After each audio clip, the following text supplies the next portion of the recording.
Mount Pleasant Lane is a good school that is moving towards outstanding. Target setting has been key in improving standards, from setting the overall school vision to looking at individual pupil targets. The targets that the Governor's set for the senior leadership team of the school really is from an overview, from a strategic point of view. We are looking at raising the whole quality of the school, so we use the data to find out where we need to, which areas aren't matching all those other areas. So the targets we set are about the whole school and making sure the whole school is reaching its standards. The senior leadership team then use those requirements and the disparities that are there to set the individual pupil targets. Within our tracking system, we have a report that shows a whole cohort. This actual cohort is a Year 4 cohort and is actually produced data from Year 1 all the way through to Year 4.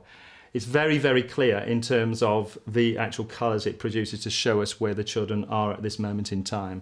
The green is identifying children who are making excellent progress.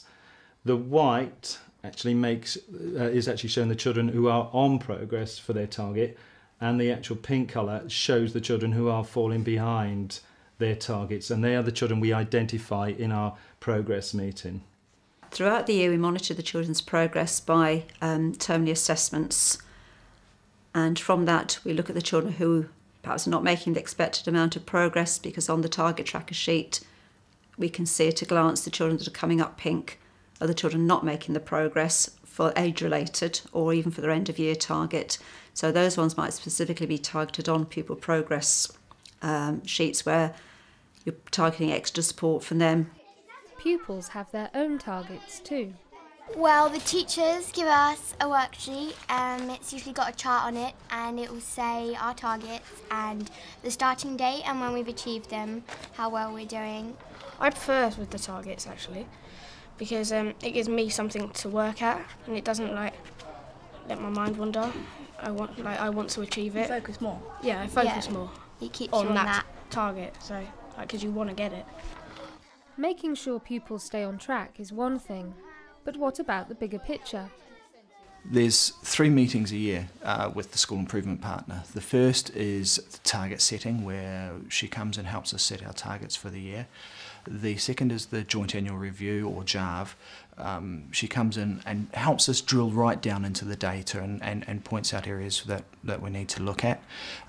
And the final is the progress review, where we look at the progress throughout the year, progress through to from our targets that we've set. We focused on raising the enjoyment level of maths to be able to let the children engage with it in a much more enjoyable fashion.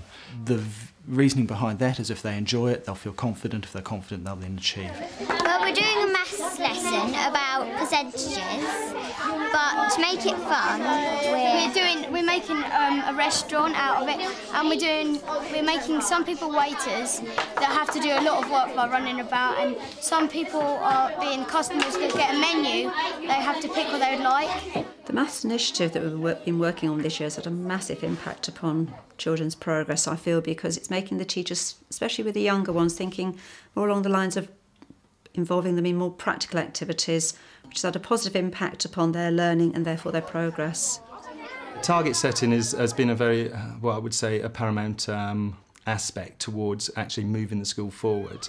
We are a school that, over the last 7 years as head teacher, we've moved quite far in terms of good, hopefully moving towards outstanding as a school, and that's what I hope for the future.